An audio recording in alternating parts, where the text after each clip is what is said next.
one of my goals with this roadshow is to be able to give you guys real information that's going to be helpful to you in your careers. And these are the people that you need to talk to do that. So, my awesome guests are Wade Metzler from Sound Exchange and Greg Gannaway from QuarterLab. So, we sort of started on this whole journey in our first panel talking about distribution and how you get your songs to the marketplace. But I think it's also important, especially from what Lindsey just told us with what the MLC does, is that when your song is in the marketplace, you have generated money. You have created money, whether you wanted to or not, right? You did it. Congratulations. Now the issue is, how do you get that money? And the nice part is there are some lovely organizations that have been created to help you get this money. The MLC we just heard about, I think maybe it would be awesome if we could start with, maybe Wade, you could just tell us really quickly, just I'll do a quick overview. Yeah, tell us about the rights in a song. All right, so the rights in a song? Yeah, just tell us about All right, there are two major copyrights in a song. So you look at the underlying composition of a song, and you actually looked at the musical reproduction of that song. So if we take a song like Respect. Okay, so written by Otis Redding, composed by Otis Redding, but made popular by Aretha Franklin. So when we talk about those two copyrights, as that trickles down, as we talk about as that's played as a performance royalty, Otis Redding would be paid by ASCAP, BMI, CSAC, GMR, whoever is represented, which I believe is ASCAP. So on that side. Now the performance side, the Aretha Franklin side, when that is played, would be played by Sound Exchange. So we represent every performer and every rights owner, which is usually the record label, for a digital streaming non-interactive performance. So as Lindsey so eloquently put it before, what a non-interactive performance is really a radio-like performance. So the services that report into us, there's about 3,600 or so services that report into us, the main one being SiriusXM, Pandora, iHeartRadio, when it's streamed, not as terrestrial, which we'll probably get into. So all those stations, as they're streamed, reporting to us, we take in all that data and make sure all the artists, the performing artists on that are the Aretha Franklins and the rights owner. Now, if you write your songs and you perform them, you not only get paid by Sound Exchange, you get paid by ASCAP, BMI, CSAC, etc. as well too. On our side, it splits down 50-50 down the middle. So if you are a performer and you're collecting that royalty, you get 45% of that, 5% goes to the SAG-AFTRA AFM Musicians Fund, which is for backup musicians and vocalists. And then 50% goes to the rights owner side. But if you are the rights owner of your songs as well too, then you not only collect the performance side, you collect the rights owner side, or 95% of that side. Or 95% of it, 5% still goes to SAG-AFTRA AFM. Okay, so on this awesome MLC chart. This is great, by the way. This is a really great chart. This is really great. We want to copy it, by the way. Yeah. So you'll know that number 4 is digital performance rights. So that's collected by Sound Exchange, represented by Wade. Obviously, number 2 collected by the MLC. And then we have these 2 other pieces, but the musical work is here and the underlying sound recording is there. So those are the 2 copyrights that are then divided into 2 more copyrights. So is anyone following this? Is this completely... So the workshop tonight is we're going to build one organization between all of us that's going to collect the umbrella up here that collects for all this. Yeah. Portia, I was ask a quick question if it's okay. Yeah. How many of the people in the audience are musicians? Okay, vast majority. How many of the people in the audience write songs that you don't record? You primarily write songs for the sole purpose of finding other people to perform those songs that you write. 1. So this is the way I look at it. Like, for sure there is an industry of people that write music for other people to perform, and that's where this two parts of copyrighted music comes into play.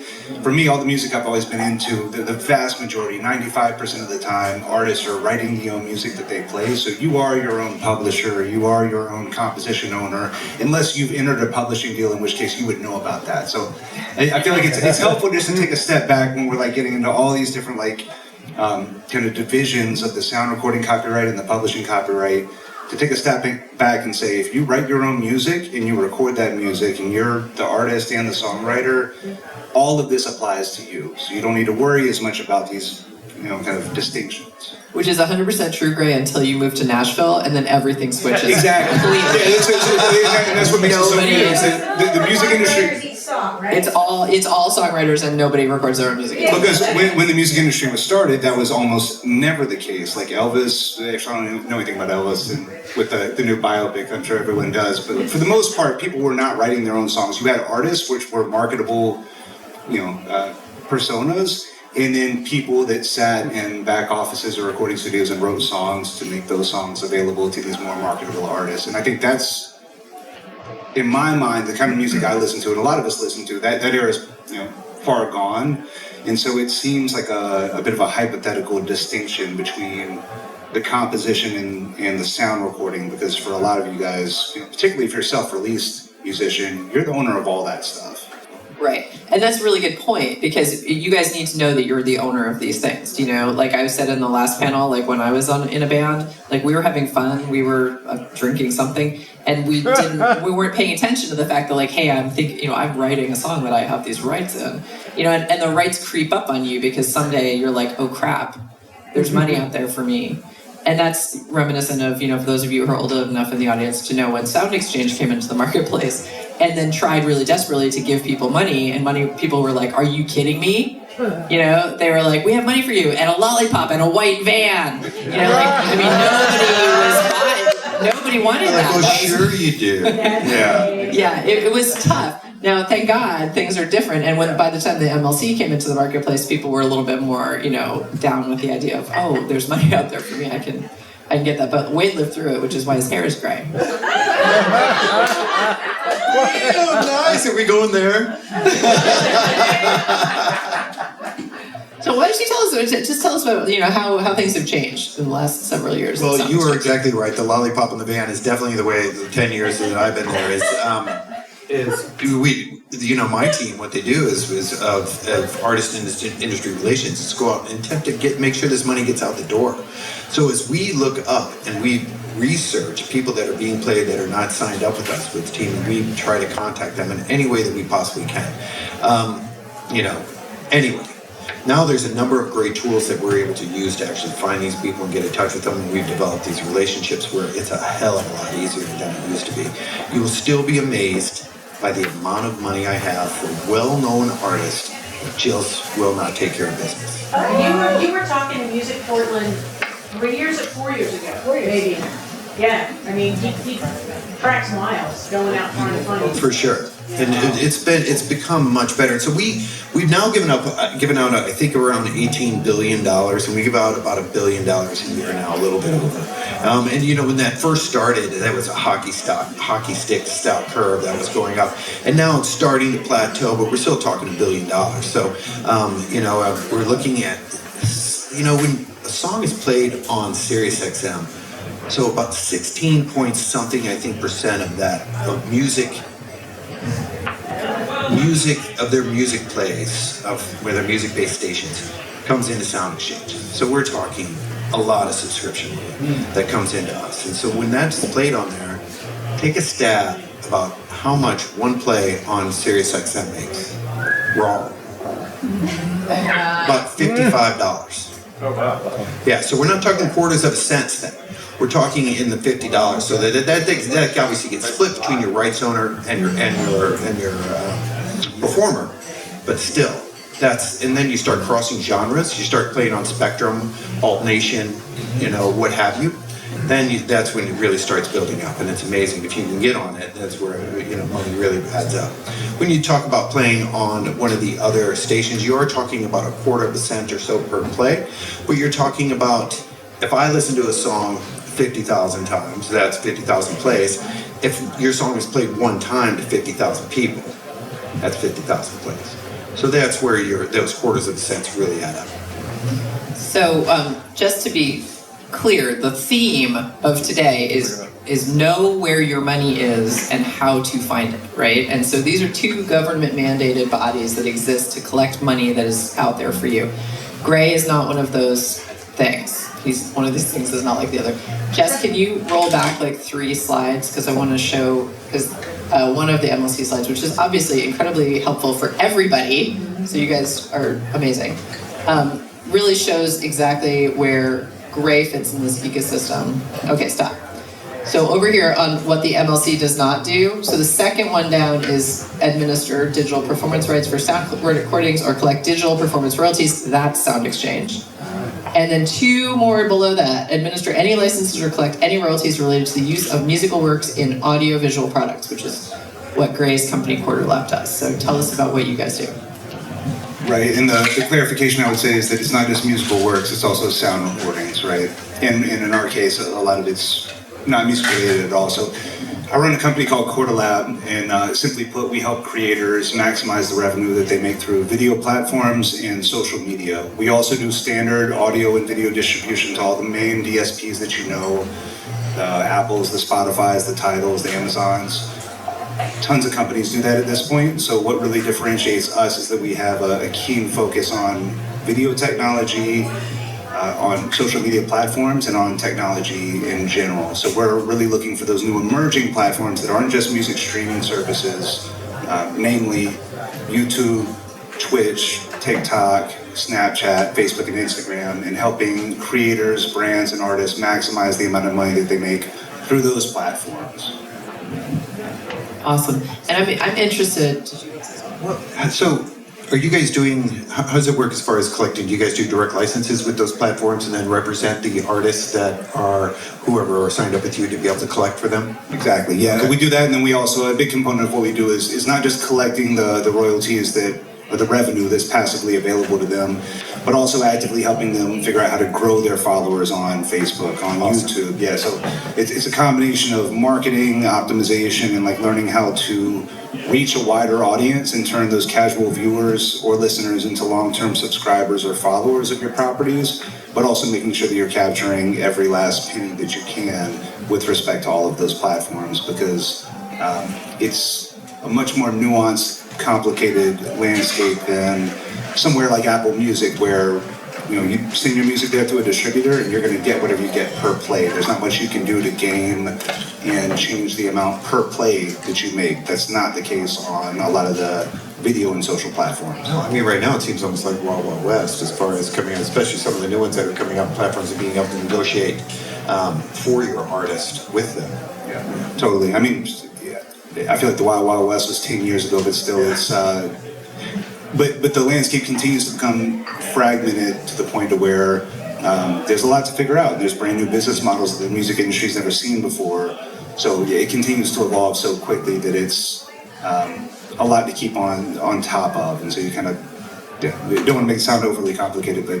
Do your licenses that they ask for, is it a 1-year term, a 3-year term, or how does it work with these platforms? Between us and our clients, or between us and the platforms? Platforms.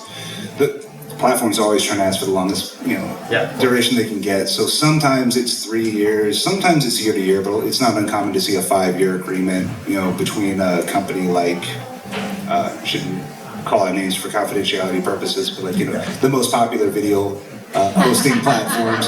Typically, they want you in for 5 years with a covenant to never sue them. So it's they're pretty heavy-handed with that stuff. Yeah. As long as you get a good rate, it's good, because you never know where it's going to go, but most likely it's in their favor. And as long as you know that you're getting the best rate possible. The good thing about, and this is kind of inside baseball, but they'll get you to agree to as little as possible, but you know that the greater market forces due to all these collective bodies that go out and beat the drum for independent musicians, that even if contractually they try and get you to agree to something that's less than equitable, the music industry, as a whole, knows how to make us think enough about it to where the services will begrudgingly give us something closer to what everyone's worth. Yeah. Where's QuarterLab based? We're based here in Portland. Hello. Yeah. So, yes, another theme of this evening is we were talking before about the time when everyone was like, you don't need a record label. And it's like, sure, you don't need a record label, but you sure as heck need a team of people, right, to help you put all these pieces together. Because once upon a time when you did have a record label, that record label is liaising with all of these people, right? And trying to We like to collect. think of you as being on that team. We're nonprofit and people that are working for you that are making sure that we're a part of that team. Right. So, it's real tough. Things get harder and harder for artists every year because you have to figure out, where all this money is going and how to collect it and who you need to talk to and which pieces you need to get on your team to collect what's out there. But also, like as Gray said, I think, as Gray was talking about, video monetization, this lady asked a question earlier about, where do you spend your energy as an artist? And I feel like that does become clear, right? Like if you're an artist that actually does really well in video, that's a place that you can spend your energy and that you can then really make sure you're monetizing, in that world.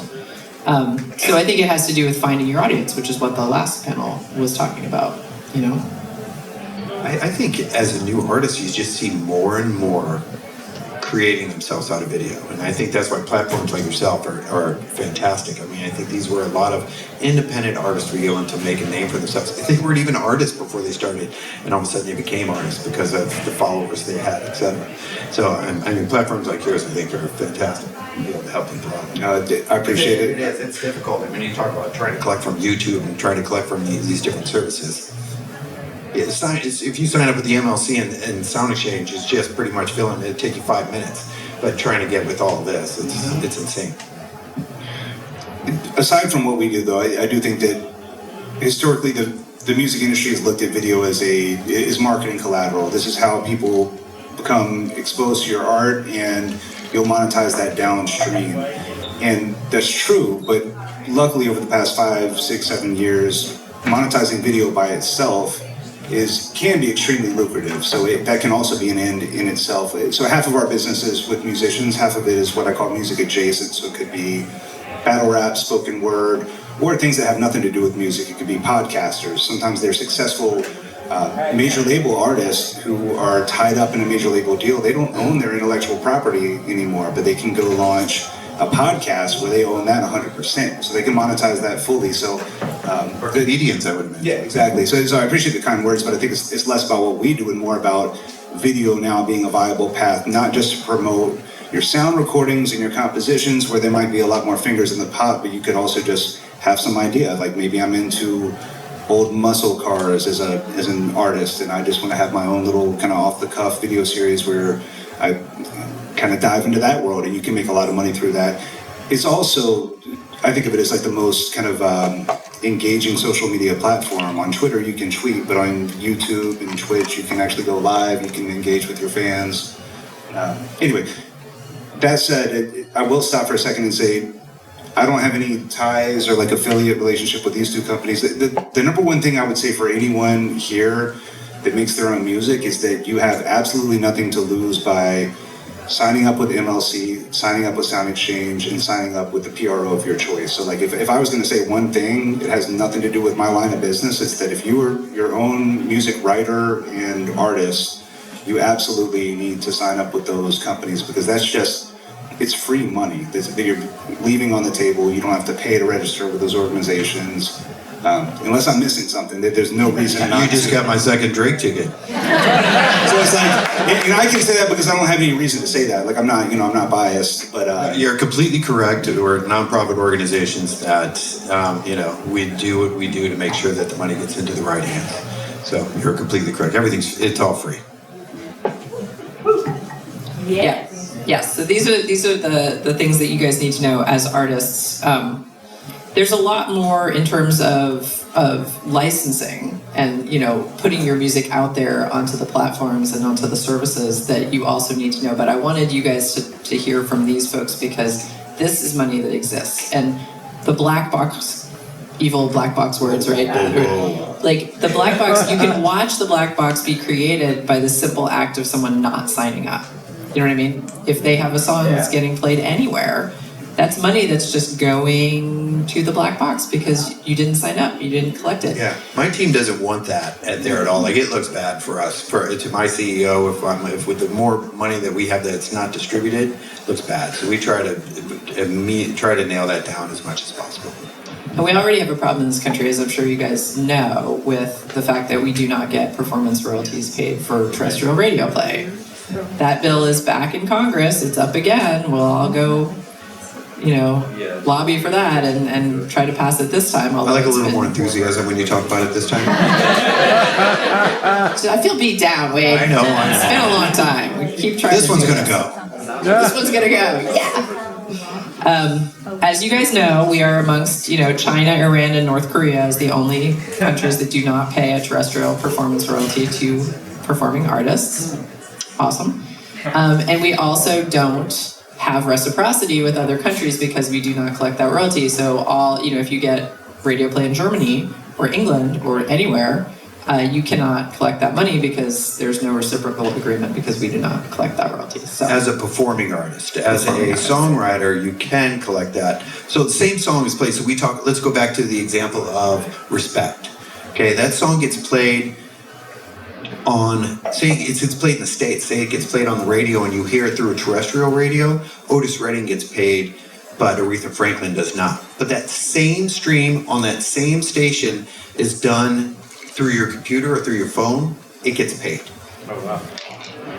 What? It's like, what? And then you talk about everything that SiriusXM is doing. They pay for everything that they're playing, whether you're listening to it on your phone, in your car, whatever. It's not terrestrial, but whatever. They're paying for everything. So now when we talk about every other country that is doing this and is being played terrestrial, the songs being played on terrestrial radio, they do not pay U.S. artists, most of them don't, for them being played in their territory because we don't pay their artists for being played in ours. What about the rights for the music or that copyright part? Do they pay that? They do. So that goes. So we have been able to do something called through national treatment. So through national treatment and through it used to be called the North American Trade Agreement. I think it's called the U.S., Canada, Mexico Agreement, I think, yeah. Okay, so through that and through kind of backdooring this is where we were able to put in, through the trade agreement, that every artist gets created as a national and when they're being played in that territory, which means that if it's now being played in Mexico and Canada, you can now earn a terrestrial right on that. So we were able to also do something like that in the European Union as well. And now we're working on a stronghold called the UK, which is attempting to get it as well too. But I mean, what's called the American Music Fairness Act, the AMFA, which was Portia was talking about, which is now going through the House and now going through the Senate. If this passes, what we're talking about is all obsolete. And in this all now everybody gets paid fairly and every territory comes in. Great, we're talking billions of dollars. Will that come through you? We don't know yet. I don't see why it wouldn't. We're planning on it just in case. Bruce should talk about it. Well, unless Gray comes in. Makes a bid on it. No, but it should. We would think so. So, hopefully it goes through. It's just, it's a shame. Okay, I think we can take questions, so let's go for it. Is this a great part for us to talk about how important it is for everybody to vote? Because all the things you're talking about are specifically because people voted it in, and if they don't vote, we won't get anything else. Well, for sure, and there's also a way that I don't have slides with me today, but there is a way that if you go on our website that you can actually contact I should send all this to you and put this on the Music Portland site, because that you can contact your local congressman or your local representative and be able to contact them directly, and we have the letter all written out, and you can add to it or do whatever to make sure that they know about it. So we go to Capitol Hill. So Sound Exchange is based in Washington, D.C. I'm based in Los Angeles, but the rest of the team is there. And so because we're constantly advocating on your rights, and whether it be through the Copyright Board and for every 3 years that it comes up, to be able to make sure to try to create a stronger royalty for you anytime it's played on these services that we represent, but also something like this. So anytime we get support from you is makes it all the better. When people are hearing from people, especially in their city, in their county, what have you, it's huge. Yep. I saw what you're speaking about through a Sound Exchange newsletter, and I wrote through to Berkeley, Wyden, and Blumenauer and got responses from all three of them stating their support for this. I think still the biggest argument in Congress is that they think that, the little mom and pop radio stations can't afford this, and they don't understand who owns terrestrial This is radio. this is the NAB, the National Association of Broadcasters, and the politicians that are saying, well, so and a lot of politics used to be done through these smaller stations. So there was a lot of way that they got out into their constituents that by being on a smaller radio. So this is what the NAB is using, is saying, oh no, it's going to put all these smaller stations out of business. I think the license for any small business, I think the highest they have to pay is $100 a year. It might even be $50 a year. So it's in the actual AMFA, or American Music Federation, American Music Fairness Act, that states this, and it's very plain. I think it's like 50. I swear it's $50 or $100 that any station would have to pay. Like right now, even NPR hardly pay anything. We're not looking to put anybody out of business.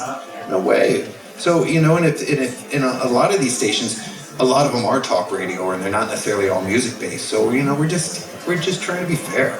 Yeah, and I will say about Oregon is to assume that our Oregon representatives are going to be cool, because they're cool. We like them, and but the reality is that Wyden has been a consistent sort of stalwart against music supportive stuff, and that it really is important that we participate in this, just to make it clear that his people really want this in big numbers. So it's really important that we participate. Yeah. The amount of money that the NAB, the National Association of Broadcasters, has compared to what the music industry can spend on this is astronomical. Like just way ahead of what we can actually spend on this. So it really takes support for people like you. Yeah. Bruce, you want to add to that? Yeah, it's kind of like what they're spending, they could just pay the artists, and it would be fair. All the issues with small radio stations, this bill has been coming to Congress in one form or another since Frank Sinatra. Frank Sinatra actually lobbied this He bill. launched, yeah. So all of those issues about small radio stations and everything have been dealt with. Those are not issues. It's just the continuing power of the broadcast industry that causes this to be a challenge. And it was actually, one of my favorite stories is, I think it was 2007 or 8. It was the closest we ever got to getting this passed. And the NAB introduced an FM chip bill for cell phones. In other words, all cell phones had to have an FM chip. And that was the poison pill that killed it at that particular time. But that was the closest we got. Bruce Fife, American Federation of Musicians. Thanks, Bruce.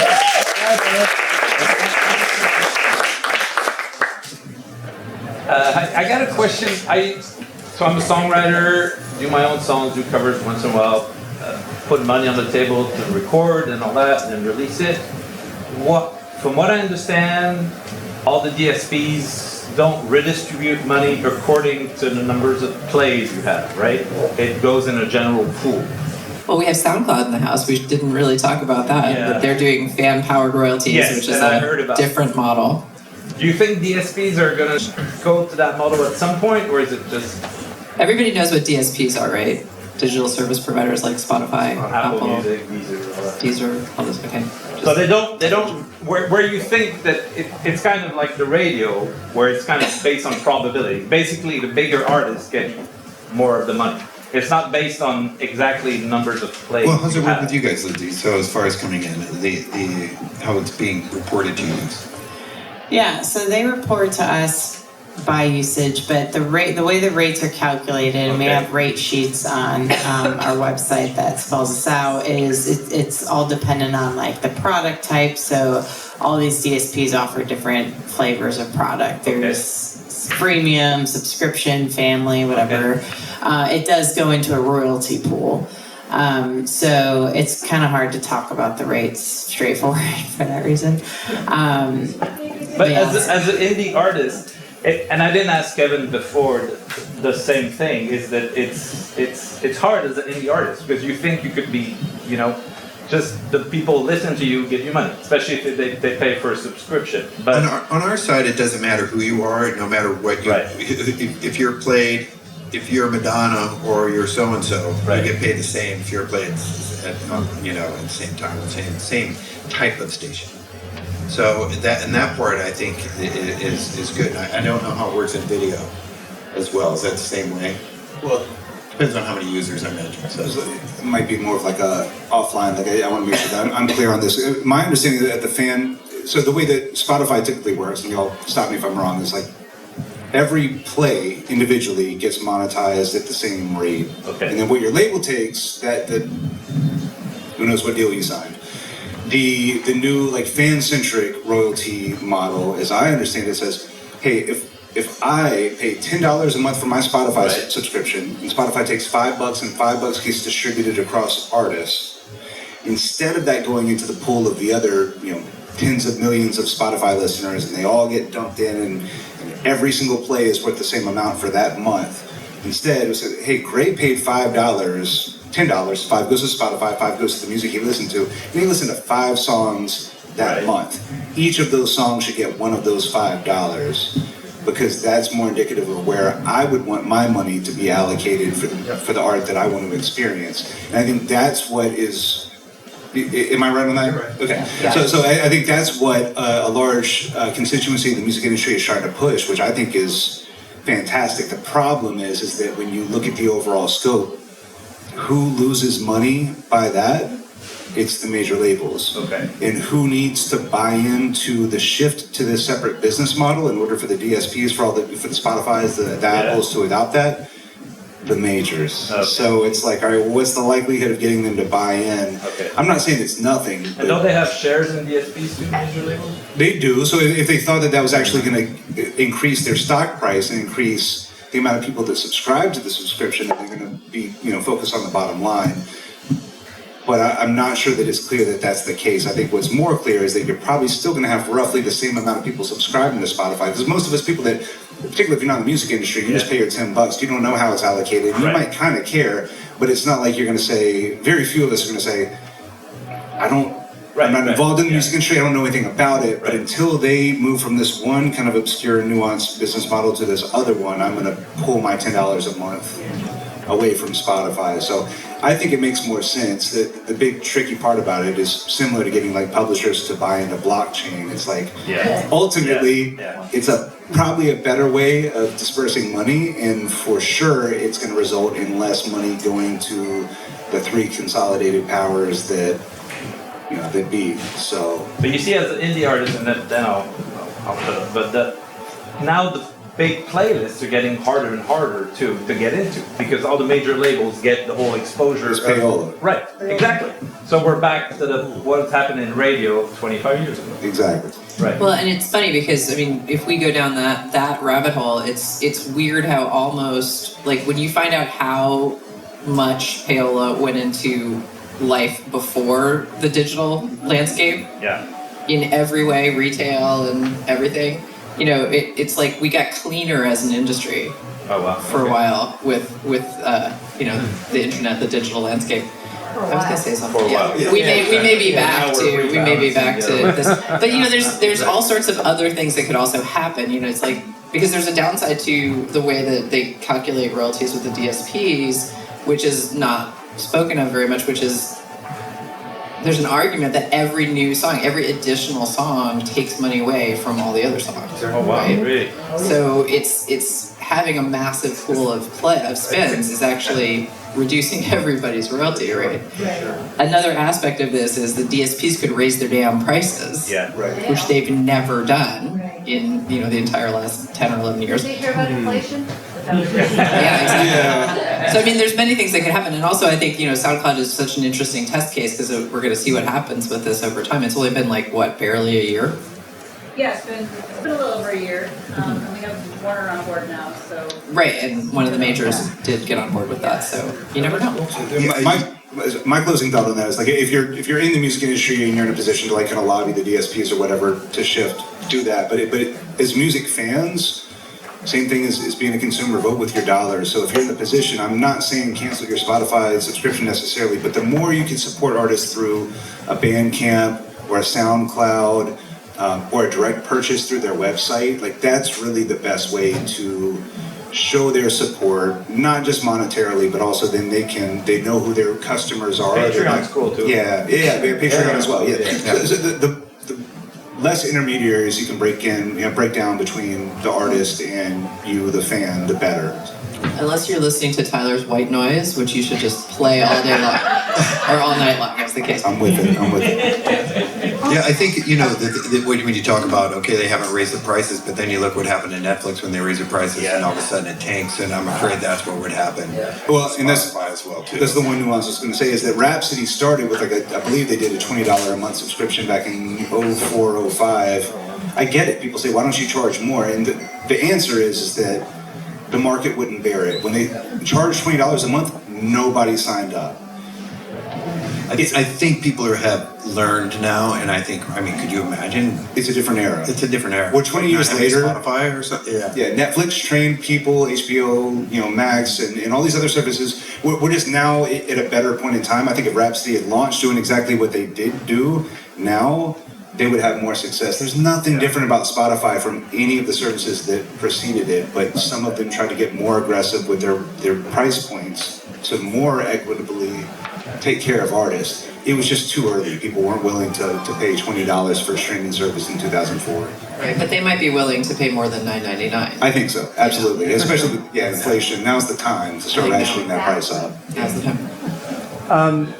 Peter Frampton, you guys raise your hand if you know who he is. Come on. Comes Alive, most popular live album ever made. I happened to live in the town. It was a hockey rink. He was an opening band. They did a mobile rig in a van. That's how good that sounded. Most of it was recorded there. I became friendly with him later at South by Southwest. I had a film there, and he was the sweetest man. And he told me what he made from the biggest selling live album of all time, streaming. Anyone want to guess? Per year? When is this? What year is this? 5 years ago. It's in the paper, New York Times. What do you mean? Take a walk. 500. 500. What? 100. 25,000. Whoa, $2,500. 2,500. Are you kidding me? The biggest selling album live of all time? Come on. Yeah, but we don't know how that translated into someone actually listening to it through Spotify or what have you. I think we do. Don't they have digital numbers for that stuff? Oh, they do. Sure, I don't. I'm not challenging. I'm just saying. I'm bringing It it sounds up. like you're challenging me. Artists. Don't challenge Wade. What's that? I'll jump in and say that sounds fucked up, and I'm sure it is. However, It sounds fucked up. Yeah. You think it was? and I'll agree that should be fixed. The problem is that if you look at those I'm numbers. not. Yeah. This is real. No, I know. We're not saying I'm saying like the end results. I'm just saying he's an artist who deserves respect. That's insane. But the chain of contractual obligations, blah blah blah. We don't know. None of us can speak on that in an informed But this is what we're talking about: is streaming and making money. And he is a star with the biggest selling live album of all time. And he made How much money did he make off that? How much did he make a off selling those albums? What? How much money did he make off selling? I don't those know that. albums? That's not my business. Yeah. We're talking about streaming now. Yeah, but there's also the whole production part that comes into play. When you record it and then re-put it into streaming, so you renegotiate the whole thing. Oh, really? Well, yeah, I mean, there's a whole production part, right, that comes into Yes. streaming. Right, so. Well, and also there's No, I think you're not there's so many things we don't know, unfortunately, Yeah, in right. that story, because I'm I've just looked at bringing up- major label record contracts, and sometimes live albums don't count as albums. No, it's true. No, seriously, it's a thing. We don't know. Well, and I was going to say that the beautiful thing is that if he was outside of the purview of his major label contractual obligations. Yeah. The major label is, historically, the major label owns the sound recording because back in the day you had to pay a lot of money to get in the recording studio, get the musicians, yada yada. If you're out playing a concert and you just tell the live sound dude, hey, record the 2-track balance down, and in theory the artist would be in a position to own that sound recording. Really? The publishers still own the songs that they're performing, but in theory, He had if he some wasn't publishing. obligated to a major label He deal had to fulfill publishing. those albums, Performance rights by what you're saying. what's that? He would have the performance rights with that. Well, he would also have the master rights, so he would have master use rights had and the digital mechanicals too. performance He had rights that the Sound mechanicals too. Exchange would pick up for that. He had performance and mechanical. Just saying. Yes, I have a question. So, I don't have a lot of knowledge of this whole kind of system that we're speaking about, but I'm wondering, supposing that the streaming services, the DSPs did raise their prices and subsequently people left them. I guess I'm a little confused because people would still listen to music, presumably, right? So how, assuming someone is listening to music digitally but is outside of the scope of DSPs, how do you guys kind of That's probably illegal. Well, I think when I said they should raise their prices and they said people would leave, we're not talking about like everyone. Like it just goes to zero and there's no more Spotify. We're talking about they would lose market share amongst their competitors. That's They would all. lose market share, and then what happens, so you talk about however much money comes in because they have this many subscribers, all of a sudden, obviously you lose those, you lose 5% of your subscribers, obviously your net revenue completely, or your gross revenue completely goes down. So if I sell my album to my fans directly through like my own website, for example, is there a way for me to get like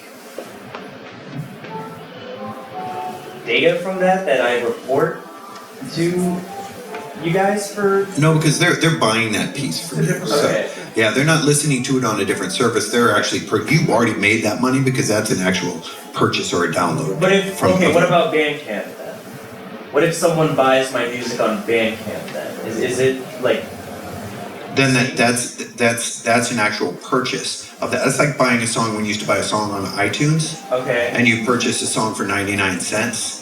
It would be similar to that, which I think you're talking about. So you take your piece of what that 99 cents of what that is, and that's what you've already made that money. They can listen to it as many times as they want. Versus playing it. It's the same as if somebody went and bought an actual vinyl of yours or a CD. You own the right. You already made that money, you know. And then they can go play it as much time as they want or as little as they want. I'm guessing Bandcamp's got to have PRO licenses though, right? So if you wrote your own music and people are streaming it on their No, they don't pay. If I'm not mistaken, Bandcamp doesn't pay streaming rights. They wouldn't pay Sound Exchange. They're like in a loophole, streaming right? rights. They don't pay them. Right. Not Sound Exchange, but So they're not performance considered a rights. streaming service, Bandcamp. No, you're purchasing from there. Right, but you can still stream it on Bandcamp. Right. I heard from guys at Easy Songs that told me it's I don't know enough about it's it. a I loophole couldn't speak to it. Well, Anyway. the artist has to explicitly give permission. They do? Yeah. Because I have a lot of my stuff on Bandcamp, but I know that they don't pay streaming. Because you can stream on Bandcamp. It's kind of like. I think you have to allow it. Like often there's like one song on the album. My quick thing on this would be like, if they do or if they don't, I would still sign up with MLC or Sound Exchange and ASCAP or BMI, because if they're not paying royalties out right now, eventually the lobbying organizations will get to them and force them to. And those are the organizations that are going to help you collect those incremental revenues when that happens. That's a really good point. Sign up anyway, because if they don't have a licensing deal now, they will at some point. Dan? I was going to say, I think one of the takeaways is from the room is that you need to know what your ISRC codes are. Yeah. For sure, and as you mentioned that, so Sound Exchange has the actual ISRC database on our site. So if you don't know what they are, it's all housed on our site that you can go and actually get them. If you don't have them, you actually have to file for them and get them yourself. But if you're just looking for them and you need your repertoire, whether it's turned into anyone, you need it correct, then you can get them off that site. Can you clarify what is that? What is It's a sound recording code, ISRC. International Sound Recording Code, I believe it is. It's the unique identifier that lets, it's like the UPC or the barcode digit that associates with a sound recording. And we get those from registering with you? You don't get them from us. You have to actually, either your distributor or your label would actually get those, or if you put them out yourself, you could get them by filing for an ISRC code. If you have already done this and you don't know what they are, you can go on our site and you can find out what those codes are. But yeah, as I say, if you distribute your music through CD Baby or any similar company, they'll issue your ISRCs, and if you don't see it immediately, you can just contact their support and they'll let you know what your ISRCs are. Actually, you know what? Just contact Kevin directly. He really loves it. You can also, if you don't know your ISRCs, you can, if you use our matching tool, you'll see at least what's being used at the DSPs. So there's several options to figure out what those are.